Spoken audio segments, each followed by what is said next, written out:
Lecture du livre des Actes des Apôtres. En ces jours-là, Paul, qui avait quitté Antioche avec Silas, arriva ensuite à Derbé, puis à Lystre. Il y avait là un disciple nommé Timothée. Sa mère était une juive devenue croyante, mais son père était grec. À Lystre et à Iconium, les frères lui rendaient un bon témoignage. Paul désirait l'emmener.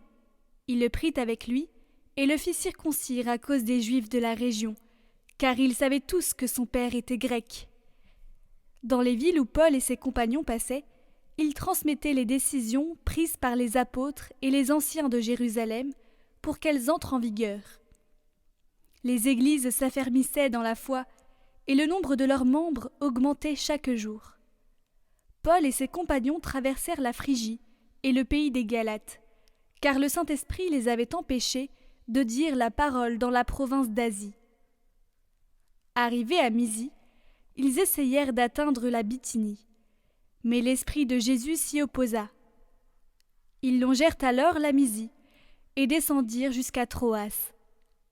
Pendant la nuit, Paul eut une vision. Un Macédonien lui apparut, debout, qui lui faisait cette demande. « Passe en Macédoine et viens à notre secours. » À la suite de cette vision de Paul, nous avons aussitôt cherché à partir pour la Macédoine, car nous en avons déduit que Dieu nous appelait à y porter la bonne nouvelle.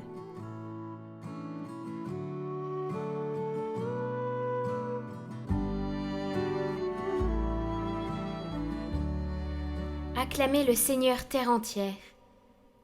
Acclamez le Seigneur terre entière. Servez le Seigneur dans l'allégresse. Venez à lui avec des chants de joie. Reconnaissez que le Seigneur est Dieu. Il nous a fait et nous sommes à lui.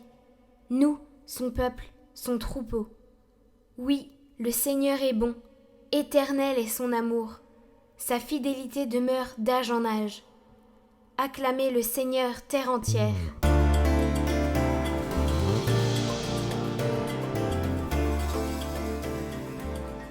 Évangile de Jésus-Christ selon saint Jean. En ce temps-là, Jésus disait à ses disciples : « Si le monde a de la haine contre vous, sachez qu'il en a eu d'abord contre moi. Si vous apparteniez au monde, le monde aimerait ce qui est à lui, mais vous n'appartenez pas au monde. Puisque je vous ai choisi en vous prenant dans le monde. Voilà pourquoi le monde a de la haine contre vous. Rappelez-vous la parole que je vous ai dite.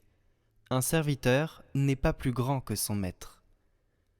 Si l'on m'a persécuté, on vous persécutera vous aussi. Si l'on a gardé ma parole, on gardera aussi la vôtre.